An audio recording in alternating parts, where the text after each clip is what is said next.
آج کا انسان دولت کو خوش نصیبی سمجھتا ہے اور یہی اس کی بد نصیبی کا ثبوت ہے۔ دنیا کا امیر شخص وہ ہے جس کے دوست مخلص ہوں۔ دوست کو دولت کی نگاہ سے مت دیکھو، وفا کرنے والے دوست اکثر غریب ہوتے ہیں۔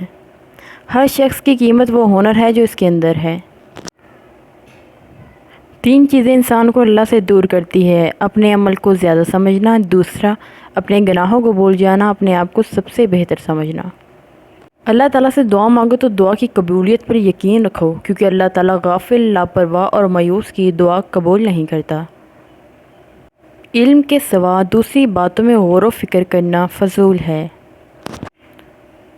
5 چیزوں کی 5 جگہ پر حفاظت کرو: محفل میں زبان کی، بازار میں آنکھ کی، نماز میں دل کی، دسترخوان پر پیٹ کی اور نگاہ میں حیا کی۔ رشتے خون کے نہیں احساس کے ہوتے ہیں۔ احساس ہو تو اجنبی بھی اپنے ہو جاتے ہیں، احساس نہ ہو تو اپنے بھی اجنبی ہو جاتے ہیں۔ حکمت مومن کی کھوئی ہوئی چیز ہے، حکمت خواہ منافق سے ملے لے لو۔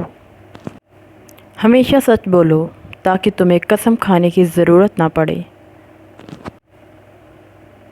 دنیا کو جیتنا چاہتے ہو تو آواز میں نرمی پیدا کرو۔ انسان کی اچھی نیت پر وہ انعام ملتا ہے جو اچھے اعمال پر بھی نہیں ملتا، کیونکہ نیت میں دکھاوا نہیں ہوتا۔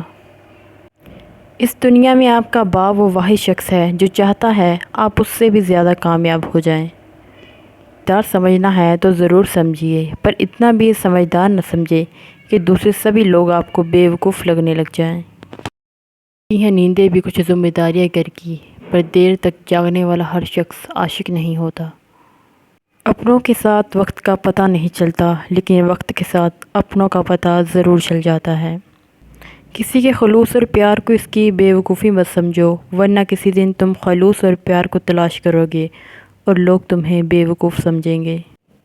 محبت انسان کو ہو ہی جاتی ہے، لیکن محبت کی منزل سڑک، پارک یا ہوٹل کا کمرہ، بلکہ نکاح، عزت اور گھر کی 4 دیواری ہے۔ موت انسان کے جسم کو آتی ہے، کردار کو نہیں، اس لیے اپنے کردار کو بہتر بناؤ تاکہ مرنے کے بعد بھی یاد رہو۔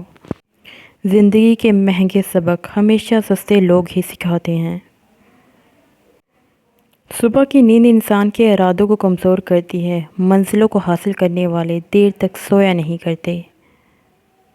کبھی اپنے دوست کی سچائی کا امتحان نہ لو، کیا پتہ اس وقت وہ مجبور ہو اور رقم غلط میں ایک اچھا دوست کھو بیٹھو۔ جاہل کے سامنے عقل کی بات نہ کرو، کیونکہ وہ پہلے بحث کرے گا، پھر اپنی ہار دیکھ کر دشمن بن جائے گا۔